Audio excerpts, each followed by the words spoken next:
And she said it was the first time that they had ever seen a woman speak in front of all of those men. One of my first missions as a scientist at Conservation International was to visit an Achuar indigenous community in the heart of the Ecuadorian Amazon. And I was really excited because I was going to get to fly on one of these tiny propeller planes over an endless green sea of trees that look like tiny broccolis.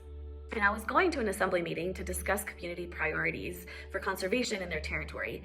And when I arrived, the community had already gathered, and the leaders slowly began taking their seats. And the women were standing in the back. Their role was to serve food and beverages throughout the meeting, so they were allowed to participate in the space, but not in the discussions that were being had. As we identified community needs and prioritized activities for our work together, I had to say something that was obvious to me, which was the importance of women and youth participating in these spaces. And to be honest, my comment wasn't met with much enthusiasm, and eventually the meeting was over. And as I was leaving, one of the women came up to me and she thanked me. And she said it was the first time that they had ever seen a woman speak in front of all of those men.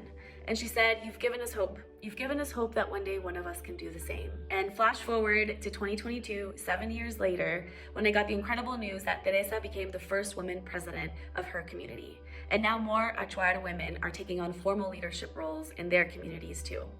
And today I am the director of the Amazon program at Conservation International in Ecuador.